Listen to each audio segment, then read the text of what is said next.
नहीं मानता था। उसने परमेश्वर के घर से जो सोने और चांदी के बर्तन यरूशलेम से लाए गए थे उनको निकाला और उनमें शराब पीनी शुरू की, उन बर्तनों में। और वो अपनी रखेलियों समेत एंजॉय कर रहा था, नाच रहा था, झूम रहा था। और तभी एक उंगली निकली कहीं से, सिर्फ उंगली, और उसने आके ऐसा कुछ लिख दिया और सब डर गए, कांप गए। उसके बाद क्या हुआ पढ़ेंगे। दानियेल 5। उसी घड़ी मनुष्य के हाथ की कई उंगलियां निकलकर दीवट के सामने राज मंदिर की दीवार के चूने पर कुछ लिखने लगी, और हाथ का जो भाग लिख रहा था वो राजा को दिखाई पड़ा। सिर्फ हाथ दिखा उसे।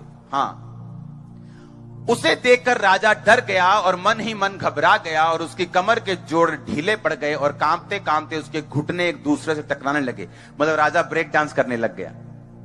हाँ, आगे बढ़ेंगे। तब राजा ने ऊंचे शब्द से पुकार कर तंत्रियों, कसदियों, सब फ्यूचर बताने वालों को हाजिर करवाने की आज्ञा दी। बेबीलोन के सब पंडित आए। राजा उनसे कहने लगा, लिखा हुआ पढ़ के मुझे कोई बताए और समझाए तो मैं उसे बैंगनी रंग का वस्त्र, यानी उसे लग्जरी कपड़े दूंगा, गुच्ची के कपड़े दूंगा।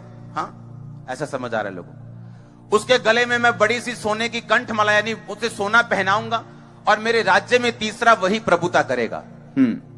राजा के सब पंडित भीतर आए, परंतु उसको पढ़ ना सके। राजा कोई भी उसको अर्थ ना समझा सका। पहले इस पर बेलशस्सर राजा बहुत घबरा गया और भय होत्र हो गया, और उसके प्रधान भी व्याकुल हुए, बेचैन हो गए। सारे जितनी उनकी सारी कैबिनेट थी वो बेचैन हो गई। राजा और प्रधानों के वचनों को सुनकर रानी भोज के भवन में आई और कहने लगी, हे राजा, तू युग युग जीवित रहे, अपने मन में ना घबरा और ना उदास हो। तेरे राज्य में दानियेल नामक एक पुरुष है जिसका नाम तेरे पिता ने बेलतशस्सर रखा था। उसमें पवित्र ईश्वरों की आत्मा रहती है। उस राजा के दिनों में उसमें प्रकाश, प्रवीणता और ईश्वरों के तुल्य बुद्धि पाई गई। हे राजा, तेरा पिता जो राजा था उसने उसको सब जोशियों, तंत्रियों, कसदियों और सब फ्यूचर बताने वालों का प्रधान ठहराया था, क्योंकि उसमें उत्तम आत्मा, ज्ञान, प्रवीणता और स्वप्नों का फल बताने और पहेलियां खोलने और संदेह दूर करने की शक्ति पाई गई। इसलिए अब दानियेल बुलाया जाए, वो इसका अर्थ बताएगा। इस 12 आयत को ऐसे लगा रहने देना। आपको समझ आई कि नहीं? जब सारे लोग आए, सब आए, सब तरह के तांत्रिक, सब तरह के आए लोग, और उन्होंने कहा, नहीं, हम इसका अर्थ नहीं समझा सकते। सब डरने लग गए, ब्रेक डांस होने लग गया राजा का। फिर रानी को मालूम हुआ मेरा पति ब्रेक डांस कर रहे हैं बिना म्यूजिक के। तो वो आई, कहती, चिंता मत कर, मेरे को मालूम है, लेडीज को सब मालूम होता है क्या हो रहा है इधर उधर। हाँ, कहती, एक बंदा है, तेरे बाप ने उसका नाम बेलतशस्सर रखा था, उसमें पवित्र ईश्वरों की आत्मा रहती है। जब भी कोई आता है जिसको कंफ्यूजन होती है, जिसमें संदेह होता है, जब एक राज फंस जाता है, तो तेरा बाप उसे बुलाता था और उससे कहता था, और वो उसका हल बताता था, क्योंकि उसमें पवित्र ईश्वरों की आत्मा रहती है। अब हमें मालूम हुआ कि क्यों दानियेल दूसरे लोगों से 10 गुना बुद्धिमान था, क्यों दानियेल दूसरे लोगों से 10 गुना ज्यादा निपुण था, क्योंकि परमेश्वर का आत्मा उसके अंदर बसता था। इधर वो इधर उधर पानी में तैरने वाला क्रिश्चियन नहीं था। आज क्रिसमस है तो चर्च में, कल कहीं उधर तो परसों उधर, तो परसों उधर तो नरसों उधर, आज शादी है तो दारू पी ली, आज कहीं भंडारा लगा तो लंगर खा लिया। वो ऐसा नहीं था। राजा का बंदा आया, कहता, ये खाना पड़ेगा। राजा ने स्पेशल डाइट लगाई है, उसमें शराब भी है, उसमें ये फलाना मीट भी है। कहता, ये तो बाइबल में मना किया है, मैं नहीं खाऊंगा। तो ऐसा कर, मुझे साग दे दे, मुझे कड़वा साग दे और रोटी दे और पानी दे दे, और 10 दिन बाद मेरा चेहरा जांच, जो लोग ये गंदा खा पी रहे हैं, मेरा चेहरा उनसे अधिक उज्जवल होगा।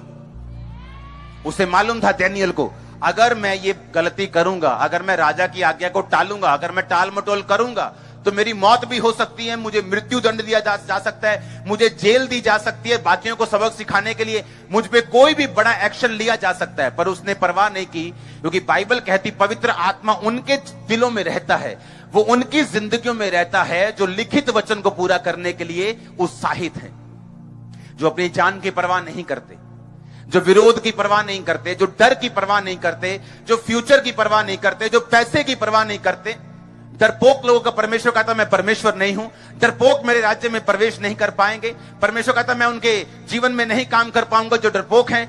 डैनियल ने स्टैंड लिया परमेश्वर के वचन के लिए, कहता ये खाना मैं नहीं खाऊंगा, और तभी से पवित्र आत्मा उसके अंदर बसता था। और तब क्या होता था? अगर पवित्र आत्मा आपके अंदर बसता है तो क्या होता है? अब अपने घर को मैनेज करती हैं दूसरी औरतों से ज्यादा बेहतर, अब अपनी सेवकाई को चलाते हैं दूसरों से ज्यादा बेहतर, अब अपने बिजनेस को करते हैं दूर दृष्टि से अच्छी तरह देखकर। आप जो भी अपनी लाइफ में करते हैं वो दूसरों से ज्यादा एक्सीलेंट और दूसरों से ज्यादा अच्छा होता है, क्योंकि बाइबल कहती है वो 10 गुना निपुण थे दूसरे लोगों से। आपकी लाइफ में आज एक्सीलेंस आत्मा आ रहा है, एक्सीलेंस का आपकी लाइफ में आज एक्सीलेंट स्पिरिट एंटर कर रही है यीशु मसीह के नाम में। आप अगर यहां बैठे, अगर आपके बच्चे यहां नहीं तो भी उनके अंदर एक्सीलेंट स्पिरिट एंटर कर रही है यीशु मसीह के नाम में। आज यीशु मसीह का दास होने के नाते मैं आपको प्रोफेटिक वर्ड दे रहा हूं। आज से आपकी लाइफ टोटली चेंज हो चुकी है यीशु मसीह के नाम में, बेहतर के लिए चेंज हो चुकी है यीशु मसीह के नाम में। अगर आमीन हो चाहिए आशीष आपकी, मैंने कहा आमीन हो चाहिए आशीष आपकी है। हालेलुया, ऊंची आवाज बोलो हालेलुया। अब बात यह है, मुझे नहीं मालूम आज जो चर्च में ज्यादा तालियां बजा रहे हैं उसके अंदर पवित्र आत्मा है कि नहीं, क्योंकि मैंने शराब पी के लोगों को गैर भाषा बोलते हुए देखा है। तो किसमें है पवित्र आत्मा? जो झूम रहा है उसके अंदर ज्यादा है, हो सकता है क्योंकि वो पवित्र आत्मा में झूम रहे हैं। लेकिन मेजर निशानी यह है, जिस किसी में ये पवित्र आत्मा बसेगा उसके अंदर परमेश्वर के वचन को पूरा करने का एक डर हमेशा होगा। यह निशानी होगी।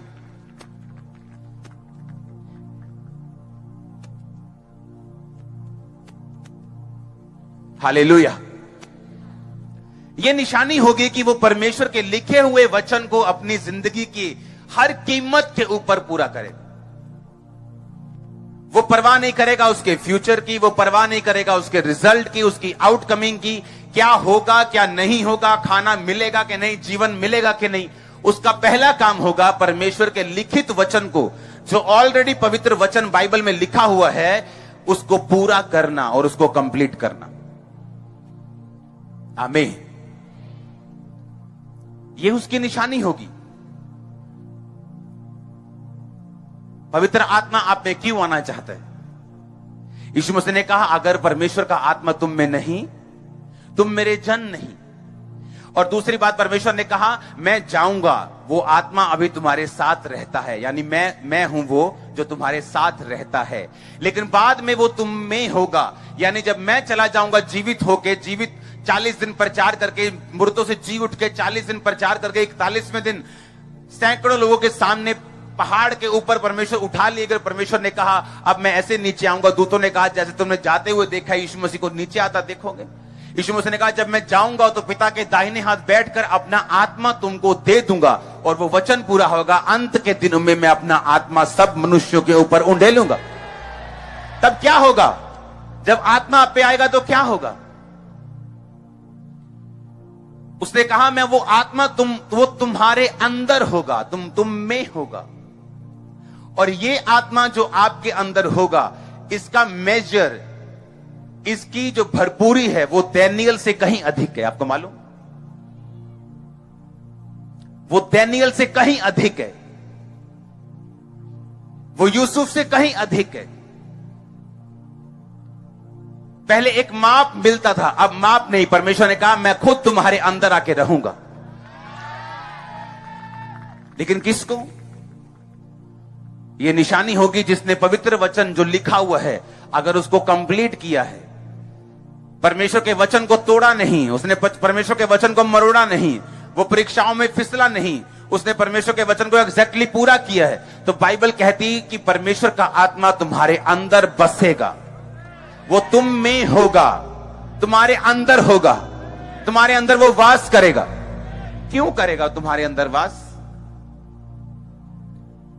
क्यों परमेश्वर चाहता है कि उसका आत्मा तुम्हारे अंदर बसे? परमेश्वर को क्या लालच है इसका? उसको क्या फायदा है इसका? इसलिए परमेश्वर ने कहा मैं तुम्हें अनाथ नहीं छोड़ूंगा। इसका मतलब क्या? हमारा बाप हो, हमारी मां हो, हमारे रिश्तेदार हो, लाखों लोग हों, अगर पवित्र आत्मा नहीं तो लोग क्या हैं? अनाथ हैं। इसीलिए उनके इंस्टाग्राम के ऊपर 10 करोड़ फॉलोअर हैं, लेकिन सुसाइड कर ली। बैंक में करोड़ों रुपए है, लेकिन सुसाइड कर ली। बाप दादा एक बड़ा पॉलिटिशियन है, सब कुछ ले सकता है, खरीद सकता है, सुसाइड कर ली। यीशु मसीह ने कहा, मैं तुम्हें अनाथ नहीं छोड़ूंगा। इसका मतलब जिसके अंदर पवित्र आत्मा नहीं, वो 10 लाख रिश्तेदारों में भी क्या है? अनाथ है। क्योंकि वो वैक्यूम, वो खालीपन, वो अधूरापन जो इंसान फेस करता है और किसी को बताता नहीं, उसे लगता है शायद मैं अच्छा बड़ा टीवी लेके अपने फेवरेट प्रोग्राम्स देखूंगा तो शायद ये ठीक हो जाए। जब पिक्चर्स देखता है बॉलीवुड, ओ मालदीव मालदीव मालदीव चला जाता है, फिर भी वो खाली रहता है। दुबई चला जाता है, खाली रहता है। सब कुछ करके दे लेता है, गाड़ियां ले लेता है, शादियां कर लेता है, बच्चे पैदा कर लेता है, फिर भी खाली रहता है। और फिर उसे समझ आती है यीशु मसीह ने क्यों कहा कि मैं तुम्हें अनाथ नहीं छोड़ूंगा। जो वैक्यूम, जो खालीपन इंसान फेस करेगा जब तक मैं उसके अंदर नहीं आऊंगा, और जब वो अंदर आएगा, आप 8x10 के कमरे में मालदीव की फीलिंग ले सकते हैं। हालेलुया।